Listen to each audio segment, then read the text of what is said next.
Welcome back to my channel লং বেরঙে সবাইকে স্বাগত। প্রতিদিনের মতন আজকেও হাজির হয়ে গেছে ব্লগ ভিডিও নিয়ে। আজকে শুক্রবার, মা সন্তোষীর পুজো সেরকম শিব চতুর্দশীর শুভক্ষণে সবাইকে জানাই আমার আন্তরিক প্রীতি, শুভেচ্ছা ও ভালোবাসা। সবাই ভালো থেকো, সুস্থ থেকো, সবার মনস্কামনা পূরণ হোক। আশা করি সবাই পুজো পাঠ করছো কম বেশি। আমি ঘরেই করব আমার মতন করে, আমি কোনো মন্দিরে যাব না। ঘরে আমার শিবলিঙ্গ আছে, সেখানেই আমি পুজো করব আমি আমার মতন করে। তবে উপোস থাকবো না, সারাটা দিনই তোমরা সঙ্গে থাকো, দেখতে পারবে। পুজো হয়ে গেছে, দেখো মায়ের পুজো হয়ে গেছে।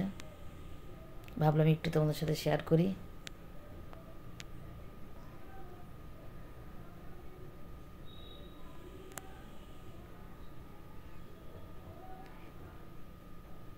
তোমরা দর্শন করে নাও।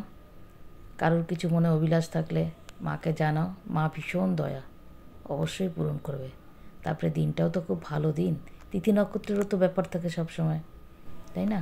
প্রথমে দেখাই এগুলো সব ধুয়ে মেজে নিলাম। এই কৌটোটা মুরগি ছিল, মুরগির কৌটোটা পরিষ্কার করে কিছু জিনিস ওখানে সরিয়ে রাখলাম, নাহলে না নিচে হয়ে নিতে খুব অসুবিধা হয়। এগুলো সব গুছিয়ে রাখলাম। মা মার মতন করে নিয়েছিল গুছিয়ে, আমি আমার মতন করে গুছিয়ে নিলাম। আর এখানে দেখো অনেক ডালিয়া রয়েছে, মা ডালিয়াগুলো ভেজে রেখে গেছে। এখন মা তো মাঝে মাঝে খেত, এখন আমরা তো সপ্তাহে একদিন খাবো, তো এখন কী করবো, ভাবলাম ডালিয়াটাই আজকে পুরো রান্না করি। আজকে ভাত খাবো না, বুঝেছো? তাই ডালিয়াটার জন্য এখানে আমি নিয়ে নিলাম কটা শিম ছিল, শিম নিলাম, ফুলকপি নিলাম, আলু নিলাম, আর এখান থেকে কিছুটা কুমড়ো নিলাম। এটা নিয়ে ডালিয়াটা করবো। আর কিছু শিম ফেলেও দিলাম, নষ্ট হয়ে গেছে। এখানে সর্ষের তেল দিয়ে দিলাম। সর্ষের তেল দিয়ে একটু পাঁচফোড়ন সোমবার দিলাম। পাঁচফোড়ন সোমবার দিয়ে সবজিগুলো এবার ভেজে নিচ্ছি, খুব হালকাভাবে সবজিগুলো ভেজে নিচ্ছি। কপিগুলোর এত স্বাদ না গো, পরে যখন খেয়েছি তখন বুঝতে পেরেছি। মা এখান থেকে কয়েকটা কপি নিয়েও গেছিলো, মাও ফোন করে বললো, মানু কপিগুলো কি ভালো খেতে। এই দেখো ডালিয়ার খিচুড়িটা এতটা পরিমাণ না, মানে কড়াইতে যেন ধরছে না গো, কড়াইতে ধরছে না। পাশে অল্প করে করে গরম জল দিচ্ছি, আর এই জল টানছে আর আমি কড়াইতে দিচ্ছি, বুঝেছো? খেতেও কিন্তু দারুণ হয়েছে, বুঝেছো?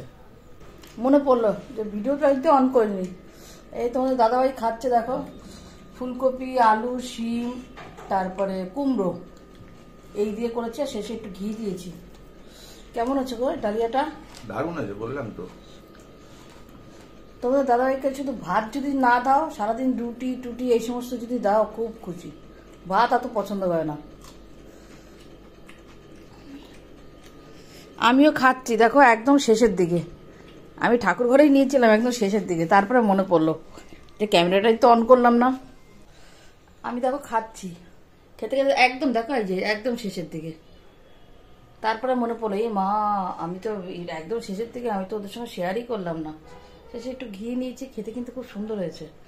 অথচ এতটাই পরিমাণ বেশি ছিল না, ভালো মতন খুন্তিও নাড়াতে পারছিলাম না, কিছু না। পুরো একদম বারবার করে অল্প অল্প করে উষ্ণ উষ্ণ গরম জল দিচ্ছিলাম সাইড থেকে, একবারে দিতে পারছিলাম না। আর যা দিচ্ছে অনেক জল লাগে, খিচুড়ি বলো ডালিয়া বলো না, অনেক জল লাগে, জলটা টেনে নিচ্ছে।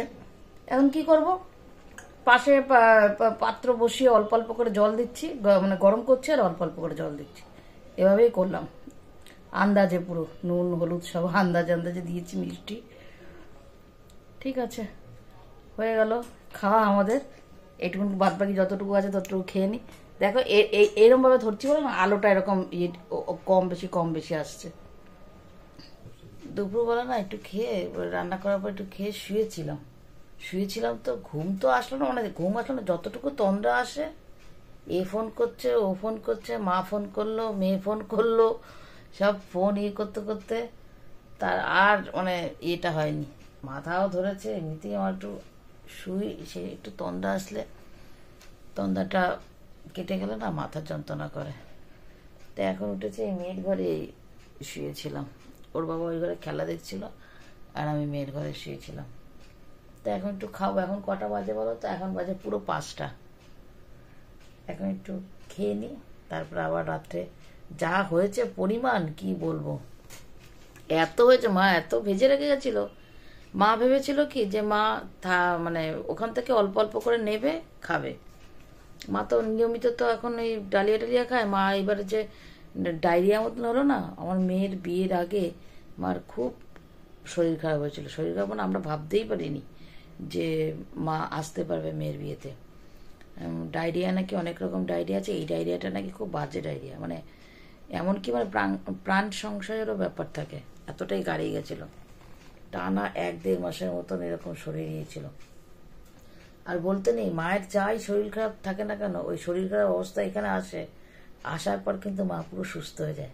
সে যাই হোক, মা সন্তোষীর দয়া বলো, গোপালের দয়া বলো, মোট কথায় ভগবানের দয়া ঠিক হয়ে যায় মা। তাই খুব রিক্সের সঙ্গে মাকে এনেছিলাম, মানে মাকে এখানে এনেছিলাম। মানে এমন অবস্থা, বুঝেছো, মানে কি বলবো, বয়স্ক মানুষ হলে তো এমনিতেই তো ওইগুলো একটু থাকে, তারপরে আবার ওইরকম একটা কন্ডিশন। কিন্তু মা পুরো সুস্থ হয়ে বাড়িতে গেছে, পুরো সুস্থ হয়ে বাড়িতে গেছে। দেখো চোখটা লাল, দেখেছো, চোখ জ্বালা করছে, চোখ জ্বালা করছে। একটুখানি যদি তন্দাটা হতো, তাকাতে পারছি না, তাও চোখ জ্বালা করছে। এই জায়গাটা মিউট করে আমি ভয়েস দিলাম, হঠাৎ করে কার যেন ফোন আশেপাশে বেজে উঠলো, পুরো রিংটোনটা পুরো গান, বুঝেছো। তা মা তো এই ডায়রিয়াটা হওয়ার পর থেকে না, এই ডালিয়া খেলেও সামান্য, মাকে দুধ আর আটা এই দুটো জিনিস সারা জীবনের মতন ডাক্তারবাবু বন্ধ করে দিয়েছেন, খেতে পারবে না।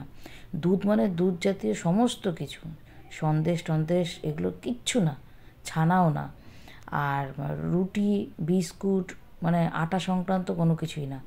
তার জন্য ডালিয়াটা অনেক দিন পর করা হয়েছে, তাও সামান্য অল্প পরিমাণে। কিন্তু মা এখানে ডালিয়া পুরো 1 প্যাকেট ডালিয়া পুরো ভেজে মাঝে সাঝে অল্প অল্প করে খেত। কিন্তু এতগুলো ডালিয়া আমরা রাখবো কী করে? এখন দেখো আমার মেয়েও তো নেই, মেয়ে শ্বশুরবাড়ি। এখন আমরা 2 জন মানুষ কত খেতে পারি, আর খাই তো সপ্তাহে 1 দিন। রান্না করতে তো কী করলাম, ভাবলাম যে আজকে সারাদিনই এই ডালিয়ার খিচুড়িই হবে, ডালিয়াটাই খাবো। যেই ভাবো তো সেই কাজ করলাম, করে তো এই ফ্যাসাদে।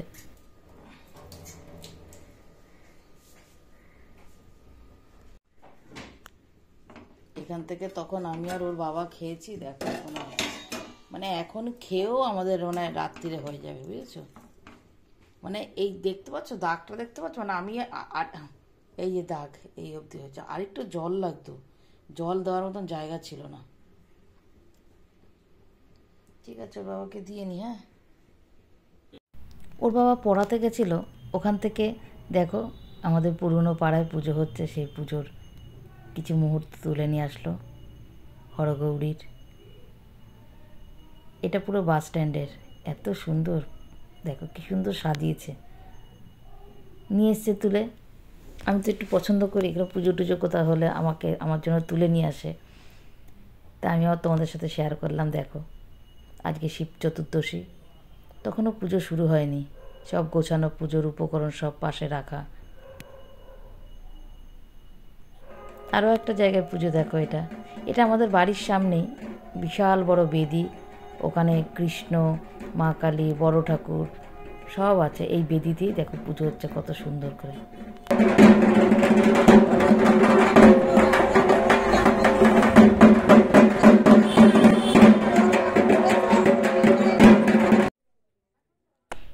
এটা আমাদের এখানের দেখো দুধ পুকুর বলে একটা পুকুর আছে, সেই দুধ পুকুর শিব মন্দির, পাশেই পুকুর আছে। পুকুরটা নাকি খুব ভালো, মানে ভালো বলতে খুব জাগ্রত। ওই পুকুরে নাকি স্নান টান করে অনেক রকম পুজো পাঠ হয়, মনস্কামনা পূরণ হয়। এখানে দেখো জানি না এখানে কিভাবে, আমি বুঝতে পারো না, এটাও তুলে তখন কিন্তু চতুর্দশী লাগেনি, কিন্তু ওখানে দেখছি পুজো হচ্ছে। এখন কে নিয়মে কিভাবে করে, এক একজন তো এক এক নিয়মে করে, ওখানে পুজো পাঠ হচ্ছে, সেটাও তোমাদের সাথে শেয়ার করলাম। দেখো এই দেখো দুধ পুকুর শিব মন্দির, চতুর্দশী কিন্তু তখনও লাগেনি। দেখো এটাও তোমাদের সাথে শেয়ার করলাম। সবাই দর্শন করে নাও। নমঃ শিবায় নমঃ, নমঃ শিবায় নমঃ, নমঃ শিবায় নমঃ। এখন বাজে রাত্রি 10টা 40। এখন আমি সব কিছু গুছিয়ে আমি আমার মতন করে পুজো দিলাম। আমার ঘরে তো শিবলিঙ্গ আছে, রোজ পুজো করি। তা আজকে যেহেতু একটা বিশেষ দিন, তা চতুর্দশী লাগার পর আমি পুজো দিলাম। আমি কিন্তু উপোস করিনি, তোমাদের আগেও বলেছি, এখনও বলছি। তাহলে ভিডিওটা আজকের মতন এখানেই শেষ করছি।